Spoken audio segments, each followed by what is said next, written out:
Good morning, I'm Gretchen Ho. It is a Friday, the 27th day of June, bringing you Morning Matters. Because your mornings matter, let's get to the stories that matter today. The Department of Justice is aiding the International Criminal Court, or the ICC, with witness protection in the case involving former President Rodrigo Duterte.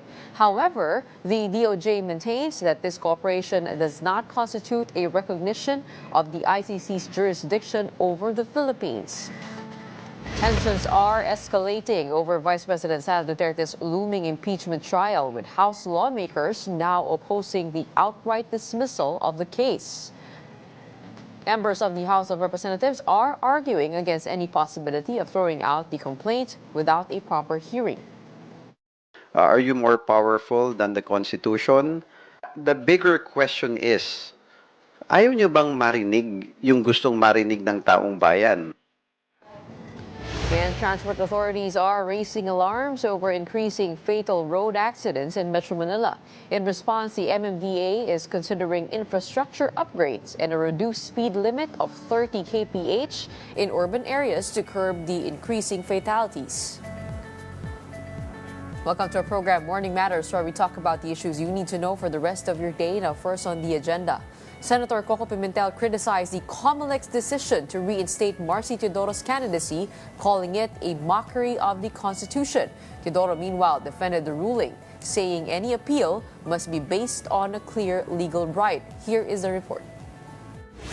The Commission on Elections, NBANG, has lifted the suspension of the proclamation of Marcy Teodoro as the elected congressman of Marikina City's 1st District. In a resolution dated June 25, the COMELEC-NBANG reversed an earlier ruling by its 1st Division, which had canceled Teodoro's certificate of candidacy over alleged material misrepresentation of his address. With this decision, Teodoro's COC has been reinstated, clearing the way for his formal proclamation. COMELEC Chair George Garcia said the poll body would wait 5 days for the ruling to become final and executory before proclaiming Teodoro. In a statement, Senator Coco Pimentel slammed the COMELEC's decision, calling it a mockery of the Constitution. He claimed the ruling, released after 6 months, was a deliberate maneuver and vowed to raise the issue before the Supreme Court. Teodoro, for his part, said the petitioner has the right to elevate the case, but only if backed by a written essay or an established legal claim. He also maintained that he, not the petitioner, was the one who properly waited for the COMELEC-NBANG ruling. Tama lang naman yun. Di ko naman sinasabing mali at karapatan naman niya yun. Yun nga lang, meron tayong tinatawag sa batas na right in esse. Dapat maipakita niya na siya ay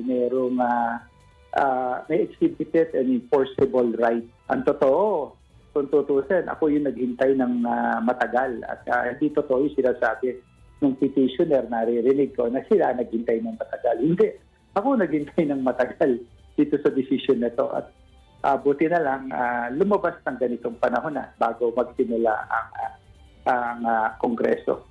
Teodoro won the race by a wide margin, securing 75,062 votes against Senator Coco Pimentel's 29,091.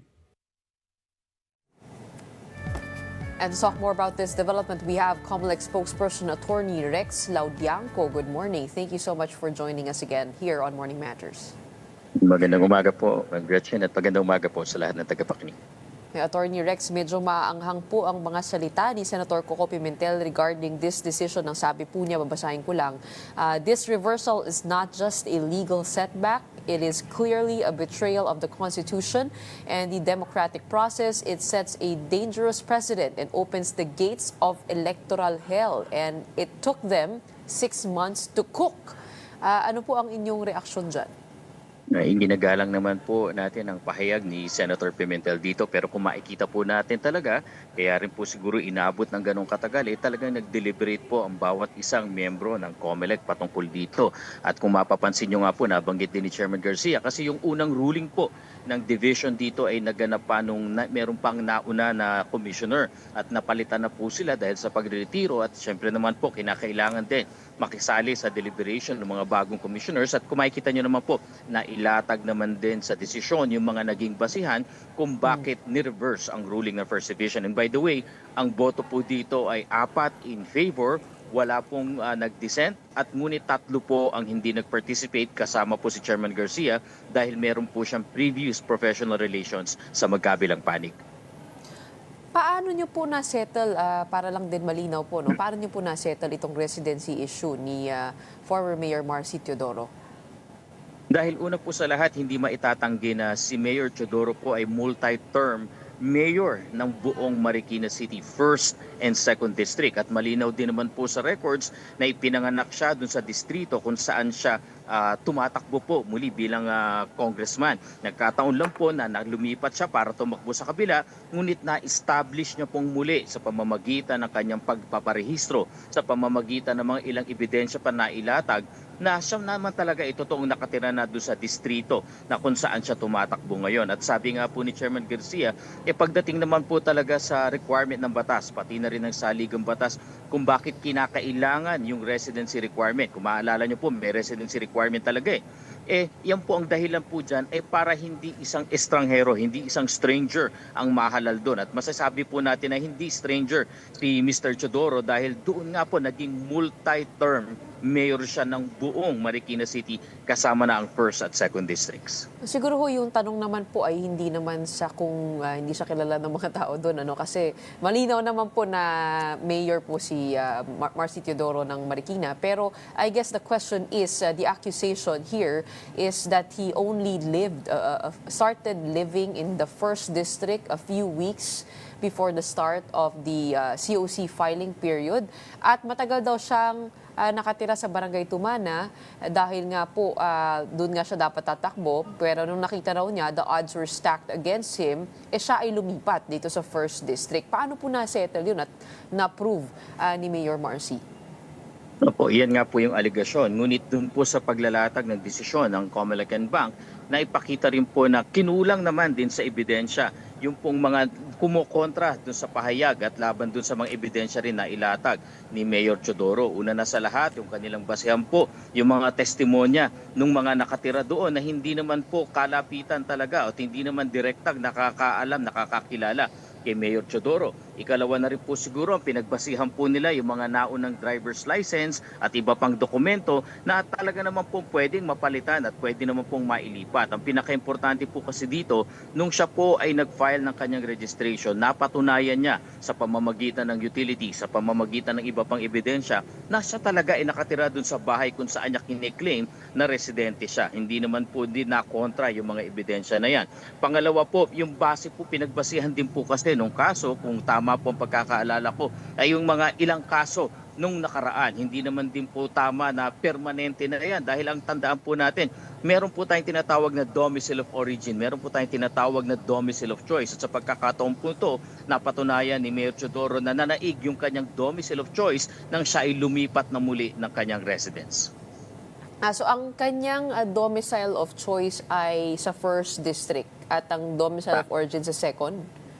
Hindi po, nanggaling po siya doon sa 1st, tapos po lumipat po siya sa 2nd at muli po siya nag-revert doon sa kanyang original domicile of origin na siya na rin po tinuturing natin ngayon na domicile of choice dahil nga po sa kanyang pagpaparehistrong muli sa naturang distrito. At ang basihan po ay domicile of choice for 1 year. Tama po kayo at nakalagay din naman po dun sa ating Certificate of Candidacy na I will be a registered voter of. Pwede po talaga nung sa panahon ng pagpa-file ng COC ay maaring hindi pa kumpleto yung residency requirement. Pero tatandaan po natin lahat po ng requirement mula dun sa residency requirement para sa eligibility na makakandidato, residency requirement para sa eligibility na makaboto ay nakabase po sa araw ng halalan. So nangyari po dyan, tumatugma na mahigit po 1 taon na siyang nakatira doon sa araw ng halalan noong May 12. Yun po kasi ang date of reckoning at hindi yung mismong araw ng paglalatag ng kanyang COC. Okay. So, pag sinabi po natin 1 year before election day, so dapat po siya ay nakatira doon ng May 2024. Dapat po, mahigit po doon. No? So yung pagkiklaim naman po ninyo doon ay mahigit 1 year na po yan. Nangyari lang po siguro talaga nung nilatag niya, I will be a registered voter of. Nangyayari po talaga yan, pati naman po sa ating mga botante kasi 6 months residency requirement para maging botante, 1 year residency requirement para maging kandidato po sa isang local government position. Ang importante po doon, yung point of reckoning ng residency po na yan ay yung the day before the elections. At yun naman po ay fully satisfied ng party dito. Of course, this conversation is relevant only if the good Senator Coco Pimentel, if ever, kung hindi po naging ganito yung pasya ng COMELEC, ay kung siya po ang mag-a-assume. Kasi second placer siya. And recently, the Supreme Court has decided to abandon the second placer rule in election cases. Does that mean, kung sakasakali po, i-reverse po yung decision na ito, ay hindi naman din ma-appoint o ma-elect si Senator Coco Pimentel o mauupo?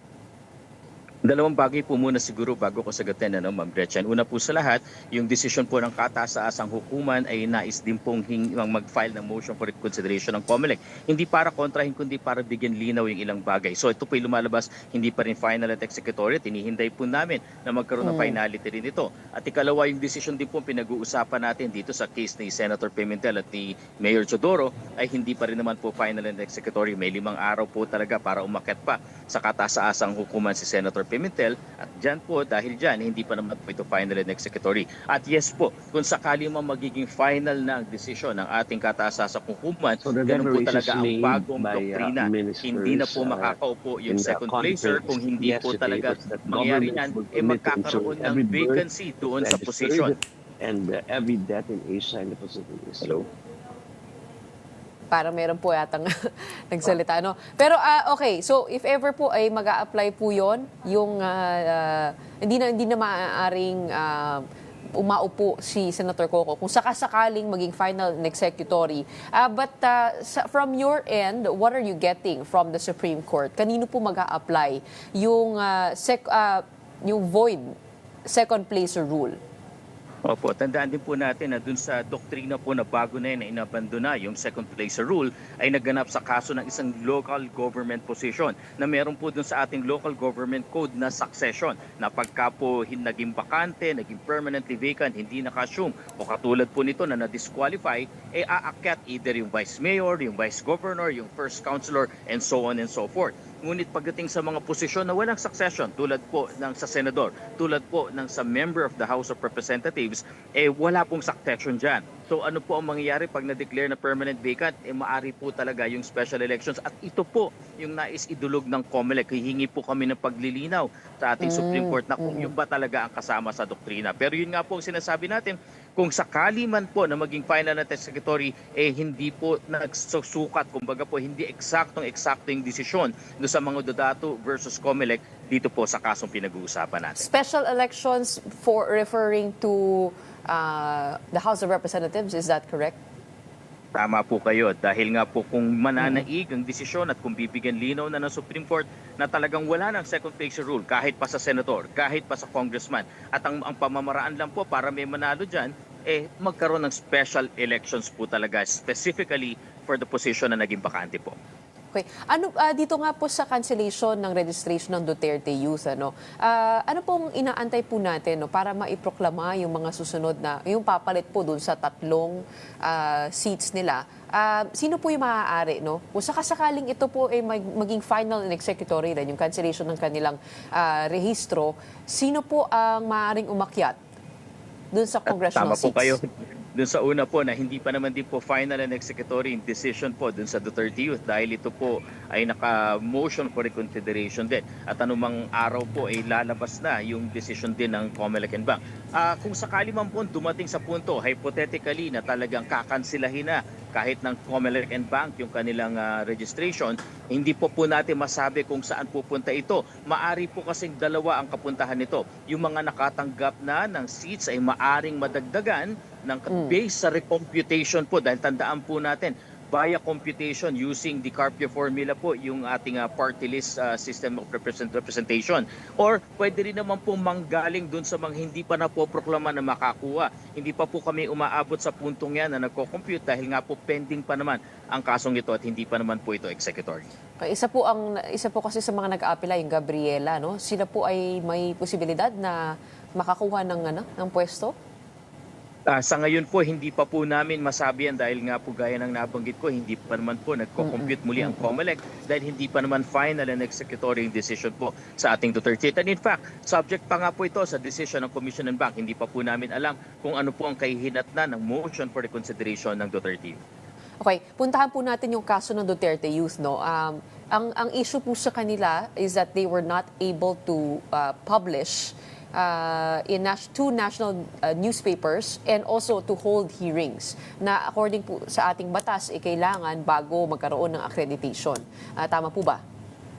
Tama po kayo dahil jurisdictional requirement po ang publication ng petition, ng kanilang manifestation of intent to participate, pati na rin po yung list ng kanilang nominees at mga officers kasama po ng order mismo ng publication na yan. At lumalabas po sa records na hindi po na-comply ang bagay nito dahil kung matatandaan po natin sometime in 2018 po nang nag-file ng petition for registration ang naturang grupo, ito po ay agad na-dismiss ng isang COMELEC division. Ngunit sa pagpa-file po ng kanilang motion for reconsideration sa Commission and Bank, ito po ay na-grant ngunit hindi nagkaroon ng pagkakataon at ng publication nga po na may tuturing. So pagdating po kasi dyan dahil ito jurisdictional requirement, lumalabas po hindi naka-acquire ng jurisdiction, hindi nagkaroon ng notice sa buong mundo para po magkaroon ng opportunity ang sino mang tao po na makapag-file ng opposition doon mismo sa registration o sa qualification ng kanilang mga nominees. Pero kung kulang po pala ang kanilang mga requirements, bakit po sila binigyan ng accreditation to begin with? Because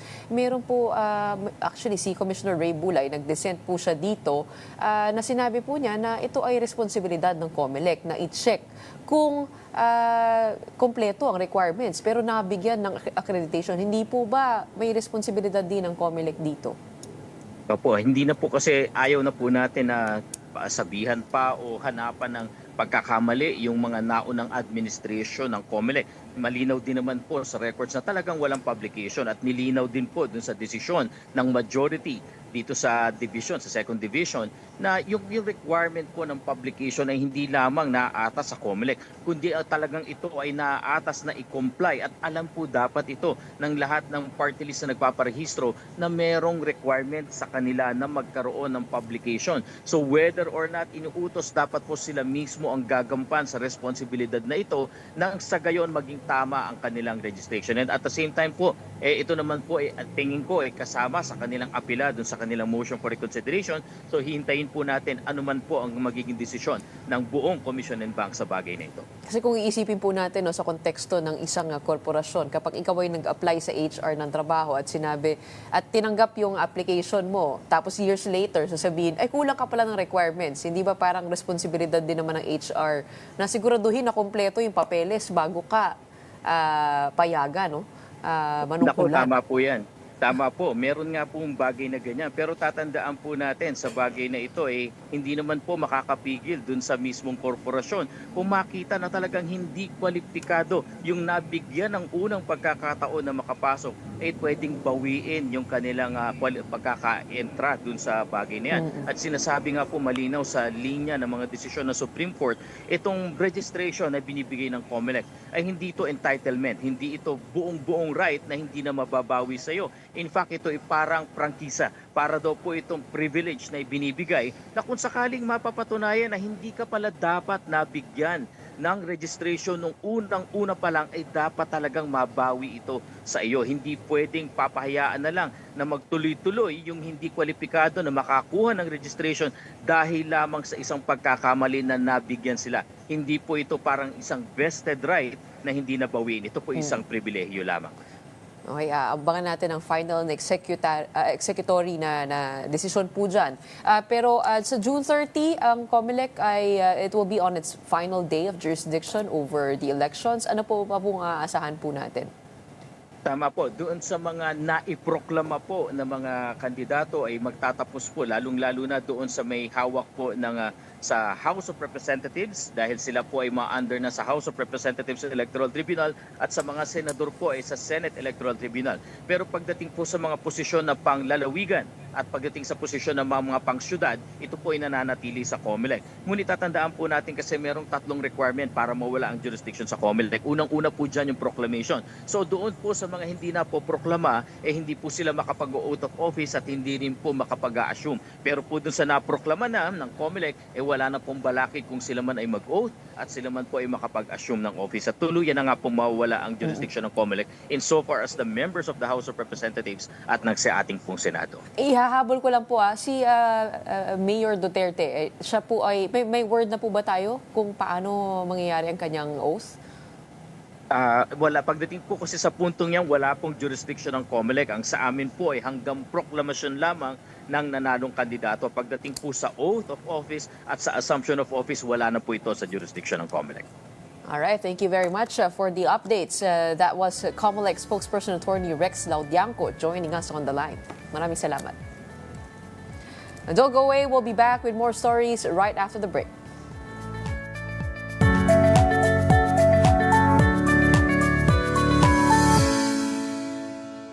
Welcome back. You're still watching Morning Matters here on One News. A major breakthrough in civil registration is taking shape in Asia and the Pacific.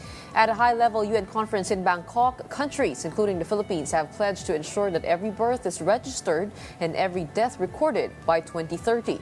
And for the details, we are bringing in Joey Francisco, Senior Manager for News Content of One News, live from Bangkok. Magandang umaga sa'yo, Joey. Good morning, Gretchen. Okay, tell us all about the agreement to have all births and deaths registered. Ano bang napag-usapan dyan sa Bangkok? Hey, Gretchen, so the declaration was made yesterday during the plenary of this convention at the UNCC here in Bangkok. So ang tanong na lang ng marami after that declaration that we will be ensuring, or the governments will committed to ensuring that every birth is registered and every death in Asia and the Pacific is recorded by 2030. Ay kung posible ba ito o kung reachable ba itong aim or dream na ito ng Asia and the Pacific. So let's just go through some numbers, Gretchen, to see kung medyo malapit na ba tayo doon. So we have around 51 countries covered by itong ating region, Asia and the Pacific, hindi ba? So as of this year, 29 countries now register over 90% of births within a year, while 30 countries achieve the same doon sa tinatawag na death registration. So medyo lang pa sila sa sa kalahati ng aim, pero as it is, there are still parang numbers na kailangan i-consider, like 51 million ngayong 2024 ang unregistered the children under 5 nung sila ipinanganak, samantalang 6.9 million naman na unregistered deaths per year ang naitatala until 2024. So parang mukhang reachable naman yung aim by 2030 or 5 years from now, dahil mga nasa 90s mark na tayo nung accomplishment ay baka naman kayanin basta yung susundin nila yung best practices ng ilan sa mga countries na nagawa na ito. So Gretchen, tutuloy ko na let's go to the data from the Philippines because the Philippines is the co-chair of this conference in Bangkok, itong UN conference ito. USEC Dennis Mapa represented the country and led our delegation bilang part siya ng Philippine Statistics Authority. Sinabi nga lang niya na 95% compliant naman na tayo, meaning nakakapag-register na tayo ng deaths at saka ng birth, at least 95%. Alam ko maraming pintas dun sa national ID system, wala pa tayo, na hindi pa marami pa nagreklamo na wala pa sila pero that's a different story Dahil when it comes to actually like kung may mga anak ba ay nare-register agad, mukhang nakakomply naman tayo ng mga 95%. Pero syempre ang aim is 99.5%, Gretchen. Okay. But help us understand, Jovi. I mean, bakit kapag ka pumupunta tayo sa mga probinsya, parang karaniwang problema ng mga Pilipino ay wala silang birth certificate. Kung 95% na pala yung ating registration, nakapagtataka, bakit marami pa rin ang walang birth certificate nila? Same sentiment. Actually, that's the question I ask Yusek Mapa. No? Turns out kasi meron naman sa leeway, no? At least a year after birth, pwede pang ihabol yon. Ano? So siguro nakakapag-comply na by that time. Usually, pipilitan iba kahit mahirap because they're from siguro live na po sa mga rural areas, pupunta pa talaga sa city proper for the registration. Yun yung pinaka problema doon. At saka yung iba hindi sa hospital nanganganak, alam naman natin, Gretchen, na pwede sa bahay nanganganak at ini-aid lang ng mga professional na gumagawa nun, pero sa bahay nga gagawin. Pero kailangan nilang gawin yun at least a year, within the year of mapanganak sila. Kasi kapag wala kang legal identity, nawawala nga naman yung yung right mo for basic services na binibigay ng gobyerno. So kapag nagkasakit ka, kapag nagkasakit yung bata, o kaya pag kailangan ng mga ayuda. So yun na yung trigger point for them to re-register. Siguro gusto ko lang magkaroon ng konting kalinawan dun sa 95%. Ano yung sakop nun? Kailangan ba may birth certificate ka to be part of that 95% o yung barangay registration ay kasama na dun? Kasi yung barangay siguro yung mas mabilis makuha, ano? Yung, I think ang pinag-uusapan based, well, at least implied doon sa conversation namin, yung kapag ikaw ay kailanganin mo yung birth certificate mo or yung certificate of live birth mo, ay makukuha mo. Di ba tayo kinukuha natin yan online? So, basta maibibigay sa iyo. Hindi lang doon sa level ng barangay. Ayun, okay. So, pero pagdating naman sa death registration, anong mas mahirap? I mean, what is the bigger problem? Is it the birth or the death registration? Okay, death registration is it's still important because kapag may pandemic or pag may mga disease outbreaks, it's more of that Gretchen. Pero kasi kaya mas important usually although both important, sinasabi ng experts dito sa convention ito, importante sa live birth registration dahil doon yung magti-trigger na lahat ng mga public service na kailangan natin o yung maski yung basic human rights natin ay nakukuha natin from our government. And then the death registration, what is the current rate of the Philippines when it comes to that? Okay, it's 6 point, not in the Philippines, but at least hindi ko nakuha kay Yusek Mapa yung sa Philippines, pero yung at least yung sa buong region ng Asia and the Pacific, for this year, 6.9 million yung still unregistered, na hindi talaga nasasabi or kaya ay dumaan dun sa legalities yung cause of death nila at nailista ng gobyerno. Yan, 1 in 3 deaths not legally certified. Yun ang nakalagay sa report ng UNESCO yesterday. Medyo malaki-laki yun, ano? Oo. Malaki yun. In the region. Napag-usapan ba dyan ng yung extrajudicial killings or did people stay away from that? No, but it was discussed kasi may mga Filipino journalists tayong kasama na tinanong yan at sinasabi na yun nga yung mga numbers ay di ba alam naman natin yung nangyari na iba doon yung naging cause of death so hanggang ngayon unresolved pa yung iba doon dahil iba yung nilagay na cause of death so it happens kaya nga parang dapat yung government yung commitment nila is not just in the ensuring na registered yung every death and birth kundi yung correctness ng data, Gretchen. When it comes to death registration, who has the right to do that? Is it the loved ones of the deceased or posible din na kunwari sabihin natin in the case of the sabongeros na nilagay sa Taal Lake, yung police ang magre-register? I mean, paano yung proseso pagdating naman sa death registration? That registration, syempre, of course, family, pero eventually, kailangan pa rin sa institution yun, like hospital and then to the authorities kung medyo may foul play. So ganun pa rin yung process sa Gretchen. Okay. And then what are the commitments of the Philippines to make the targets happen? Well, 95% na tayo, no? As of this, sabi ni Yusek Mapa, kung hindi daw nagkaroon ng COVID, at siguro malapit-lapit na tayo sa, sa 98 or at least 99%. Ano? So, well, aside from making those IDs or the national IDs more, accessible sa lahat, meaning wala tayo hard copy, although meron nasa system na tayo, no? Yung at least yung pagkatahi ng dalawa na meron kang data talaga, but at the same time meron kang physical ID. Tinatrabaho pa daw nila yan. And of course, ang kanilang target is really information, especially sabi mo nga earlier in our conversation that yung mga far-flung areas, kailangan maabot nila yan, at maipaalam din sa mga kababayan natin yung importance of registering at least within the year after a live birth. Maybe ease of registration should be one of Exactly. the Kung hindi processes. makalapit, tayo lumapit, di ba? Yun yung parang idea nila.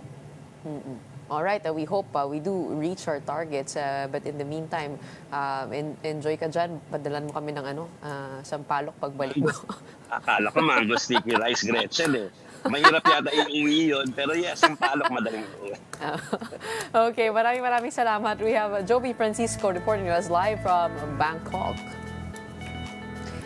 Meanwhile, the Justice Department has been assisting the International Criminal Court in protecting witnesses in the case against former President Rodrigo Duterte. But the agency insists that this doesn't mean it recognizes the ICC's authority over the Philippines. Camille Samonte with the details. In the past, this was how Justice Secretary Boying Rimulya sounded when talking about the International Criminal Court and its insistence to probe the Duterte drug war. Posisyon ko dyan, sasalubungin ko sa airport and accompany them on their trip back. Oh, sasalubungin niyo pa, sir? Salubungin ko sila para they can take the first plane out. Sir, Sir, what about, sir, do you mean, are you saying deportation? What do you mean, sir? I-deport ba sila or what? Since you are in charge of BNI. so, buwi na kayo. Wala kayong gagawin sa Pilipinas. Kami, kung meron kayong reklamo, file nyo sa amin. They will not even be empowered to issue subpoenas in the country. They have not even coordinated with us about it. So, if they want to come in as a hostile government, as a hostile force, to come in. But they cannot do that to us. Fast forward to 2025, former President Rodrigo Duterte has been in ICC detention since March. The DOJ under the same secretary is now coordinating, even helping the International Tribunal it once accused of overstepping jurisdiction and trampling Philippine sovereignty. We already chose not to pursue the cases and let the ICC pursue these cases. Given that, it becomes also our obligation to help them because we are giving up our jurisdiction for their jurisdiction. Kasi nga, ang hirap na i-prove yung case dito at i-build up ang kaso dahil yung mga kailangan mong magsalita ay kasama sa krimen. Kaya komplikado rito. Remulla stresses this is not flip-flopping on government's part, maintaining its position that the ICC has no jurisdiction on the Duterte case since the Philippines has already withdrawn from the Rome Statute in 2019. For now, 3 to 4 witnesses have been tapped to testify against Digong. They are now under the Marcos administration's protection while still in the Philippines.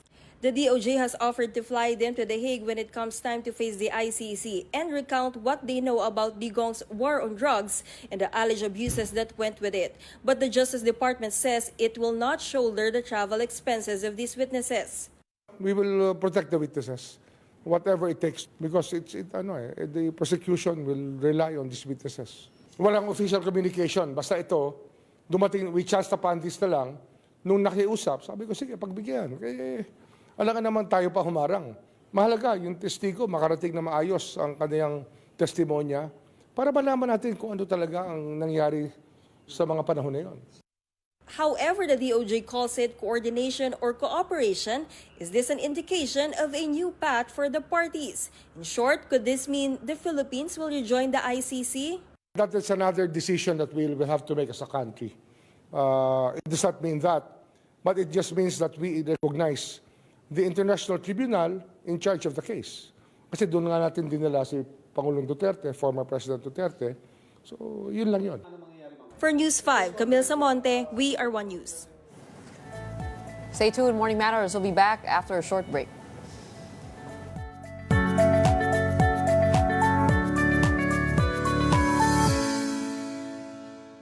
Good morning, I'm Gretchen Ho, and here on Morning Matters, we talk about the most pressing issues and give you the context behind the headlines.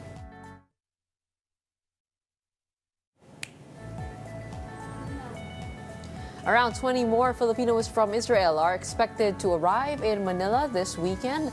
The Foreign Affairs Department said the arrivals could happen today or on Saturday, though final flight details are still being arranged. Now, this comes after the first batch of repatriates from Israel, Jordan, Palestine, and Qatar arrived Tuesday.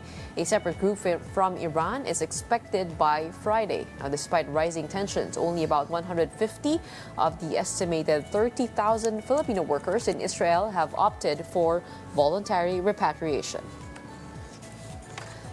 Let's discuss the government's repatriation efforts with DFA USEC Eduardo De Vega. Magandang umaga po sa inyo, USEC. Magandang umaga po. Muna po. USEC, alam ko po busy po kayo, ano? Magandang umaga. Magandang umaga. Thank you so much for joining us first thing in the morning. Before we go to the repatriation and the numbers and the details of that, I want to know, amid all the missiles fired in the Middle East, where does the Philippines officially stand in the attack of Israel and the United States on Iran? We're surely not going to take sides, except on the side of peace and diplomacy. And that's what we said while the hostilities were ongoing. And that's what we said after we welcomed the ceasefire.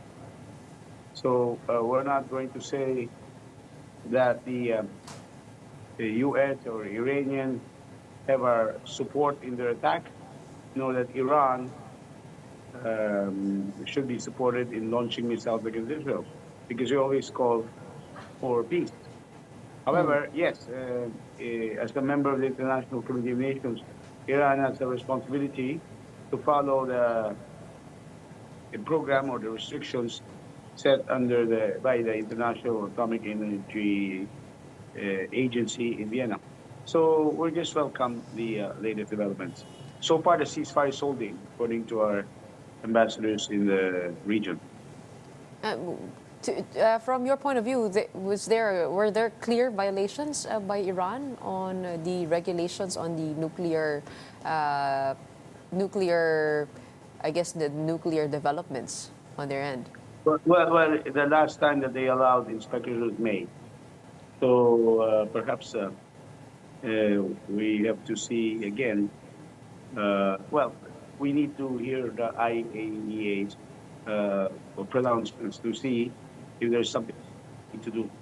Obviously, Iran would be in a position now, would be better positioned to discuss the matter with the agency after the ceasefire was announced, because even before, they were saying that they were willing to talk again in the U.S. About the issue. So hopefully that's a positive step. Of course, Israel's position is that this has been ongoing for years and they won't stop their nuclear program. Our main concern, of course, is peace in the region, so that our millions of kababayan all over the Middle East would be safe. But as a member of the Nuclear Non-Proliferation Treaty, they are subject to many inspections. But Israel, on the other hand, is not a member of that. Isn't it a little bit ironic? It looks like it, and in the U.S. withdrew. So, again, we won't openly voice out anything certainly related to launching attacks on each other. Under international law, there is the prohibition of the use of force. Of course, Israel says it was self-defense, and so does Iran. We just say stick to the path of peace. Well, no matter what, I mean, the recent happenings have brought Iran, Israel, and the United States back to the negotiating table. Next week, there will be talks among these three countries. How confident are we that this will remain a 12-day war? How are we seeing events as they unfold? Ano po yung mga binabantayan po natin? Well, ibig sabihin 12 days na hindi na tatagal pa, no? We're diplomats, so we'll be optimistic. Alam niyo yung classic statement, hope for the best, expect the worst. What does that mean? We certainly hope and express confidence, especially with USA's, well, shall we say, a strong leadership under the current administration. We certainly hope that it will hold and that there will be some arrangement or agreement that will make it a lasting one. No? Because what we see is a seasonal exchange between these countries. But this was the most deadly. Because before, Israel might fire some spear missiles, Iran might fire some. Absolutely no threat to life and limb. But now there has been. But now we're hopeful. Nevertheless, when I say prepare for the worst, note on another topic, we're still repatriating Filipinos, as you mentioned, as the reporter mentioned. We're still encouraging them to go home because the situation is still volatile or fragile. Of course, there's a return to normalcy in both countries. Both our ambassadors saying, especially in Israel, you go out the street and then people are canoeing or biking. While in Tehran, weeks ago, it was somewhat being deserted. But now the people from Iran, from Tehran, including, I'm sure, Filipino wives married to Iranians and the families are coming back.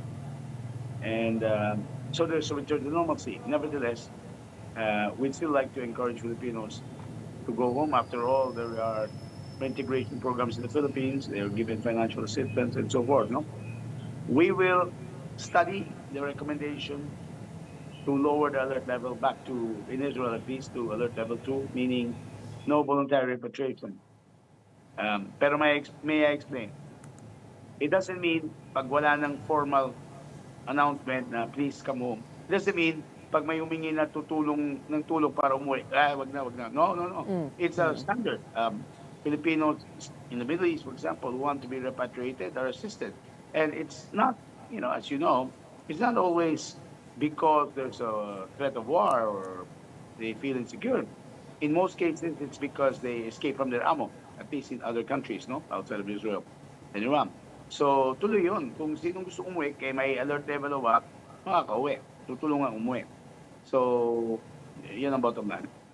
Tutulungan umuwi at yung assistance, financial assistance of 150,000 will still be there. When the alert level gets dropped to, to 2 or 1? That's my understanding. Although I can't speak for Secretary Kaklak, but because they do make announcements on this, because that's their department's money. But when Filipinos are repatriated from abroad, it's a whole of agency approach. The DFA could pay for it, or the DMW, because we have a separate funds. But when they arrive here, sinasalubong sila. Not just by DFA and DMW, OWA, but even other agencies. The DSW is there, DOH is there, even sometimes there's congressmen there, with the offers or with the promises of assistance. Last Tuesday, when the 26 plus a few more from, as you mentioned, from Jordan, Qatar, and the West Bank arrived, 31 in all, along with Secretary Hans Kakdak, no less. It wasn't just DMW and DFA officials. Secretary Herbosa was at the airport and told them about the health services that could be provided them. DSWD is always there. So, tuloy-tuloy yan. As for the amount of financial assistance, that may vary. That depends on the DMW, because last year it was 150,000. Maybe, I hope it's not that bad inflation, but it's 150,000 pesos now. So, of course, excellent picture. You see, OWA administrator to the right, then there's a DFA official, and there's Secretary Kakdak and Secretary Boss, I believe, with it. That's excellent. And um, that will continue to happen once we have repatriations. There was mention of 20. We still don't have the flight details. Significantly, the batch used to be 50, now 20 na lang. So you know what it means. Probably the 30 backed out because there's a ceasefire now. So, pero tuloy-tuloy yan. Kung sinong, kay may alert level o wala, pag gusto ng Pilipino umuwi, tutulungan namin. Ang maganda lang kung may alert level, we're officially announcing it. We'd like you to go home. Alert level 4, again, I've said this, I'll repeat. You see, some were saying, bakit hindi alert level 4? Well, if we had made it mandatory, tapos ngayon may ceasefire, well, that would make it appear that we took a rash decision. Same now. If we say, let's lower it right away, what if this weekend may bombahan na naman? So, yeah, we take decisions measured, in a measured manner, no? Well, we hope the assistance remains. We do know, as we mentioned, yeah, that this has been going Utol si on Presidente yan. for a long time. Utol si Presidente na tumulong. So, tuloy yan.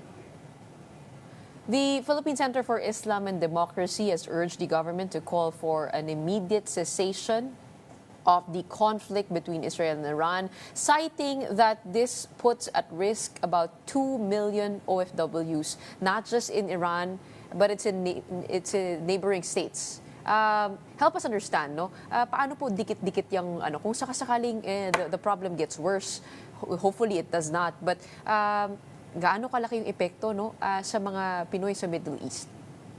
A few points there, no? About the call, no? And happy Islamic New Year. I was yesterday, but happy Islamic New Year to our Muslim brothers and sisters. Salam alaikum. Now, about the call. Well, we made that call in our statements before, no? Na matapos na ceasing hostilities. The main issue in the Middle East, I believe, is not Israel versus Iran, but Israel and the Palestinians. So we've also called for a two-state solution. Remember, the current repatriation efforts began in October 2023 when Israel and Hamas had this issue, and it's a huge problem and a huge, return to hostilities. No, now about how this will affect the 2 million Filipinos. We saw it from this particular issue. The Arab neighbors did not seem to want to be involved because may kasabihan sa American English, I have no dog in that fight, or in Tagalog, wala akong manok yan. In other words, well, not all have peaceful relations with Israel, and they have tense relations with Iran, which is a Persia, not an Arab country, and whose people are mostly Shiite Muslims. So, and perhaps Arab countries also are objecting to Iran's nuclear program. So, it did not seem to have a danger of spreading to other countries. Unlike, to give an example, when Israel started in around October 2023 or November, started striking at Hamas targets in Gaza, causing a lot of civilian casualties. It spread to southern Lebanon. The Houthis in Yemen also started firing. Iran seemed to have had a role also in counterattacks against Israel. This did not happen this time. However, if there is a spread, and we hope not, because that would mean World War III na yan, we do have contingency plans in place in every embassy in the region. How to repatriate thousands of Filipinos. We've done it before in Libya, Lebanon, obviously Gaza. It's going to be a challenge to repatriate over 1 million Filipinos in Saudi Arabia and at least almost 1 million in the UAE. But it most likely will not go to that level. It's also not just the Philippines. For example, we have to thank Malaysia and other countries provide assistance. For example, you mentioned Iran. We're going through the Turkmenistan border. Wala tayong embassy doon. But there is a Malaysian embassy. And they're offering assistance through to ASEAN Spirit para salubungin yung mga kababayan natin. Although we did send a team now from the DFA to reach them and I believe even as we speak, they're on their way home already and will be arriving later this afternoon. So that's Mga the back 1:07. door. Okay, Yes. because we're running out of time, one final question. There are fears, because you are preparing for the worst, as you mentioned. There are fears that the Philippines may get dragged into this through the EDCA sites. What is the possibility of those facilities being used to assist the United States? Is that something that's being talked about by the DFA? Not yet because, Secretary Manalo, who is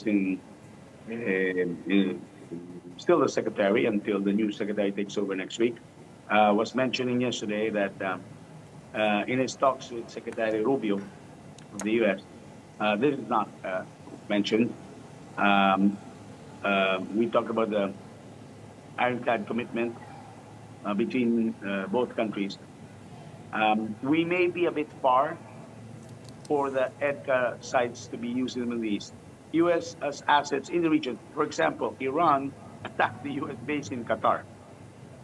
And that really angered the Qataris, although there was no harm to any civilian or in Qatar. No? So perhaps we won't be involved at all. And besides, we do have good relations with all parties in the region. We have good relations with Israel, with the Arab countries, and even with Iran.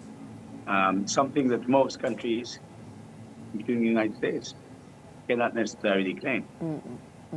Kasi nung 2001, 2 months after the 9/11 attacks, the U.S. military actually refueled in Clark Air Base en route from Japan to the Middle East. So kaya ko po natanong yun. Pero I guess Really? the last statement weighs I more. remember. Pero there's no, kasi it's not a full base. I mean, they're just sites, no, where for positioning, meaning, yeah. So if U.S. jets will fly, will come there, will go there, there's no refueling there, no. So if that's what you mean.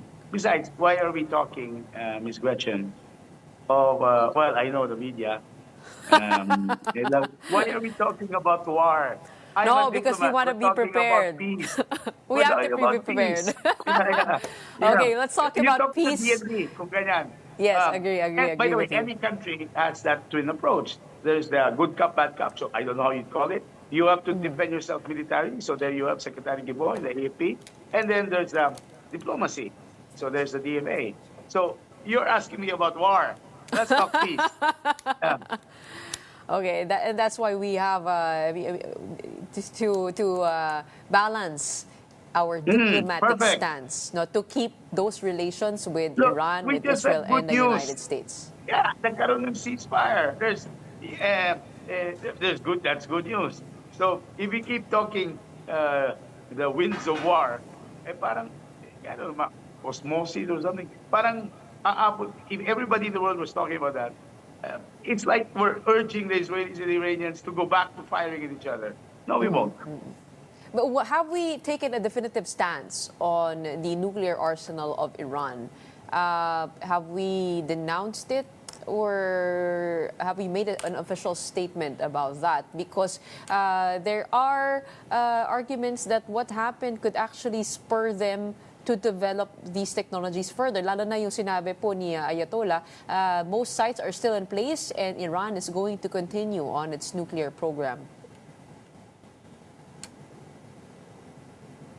We haven't made, at least not lately, a single statement to that effect. We're concerned about, first and foremost, our kababayans in Iran. No?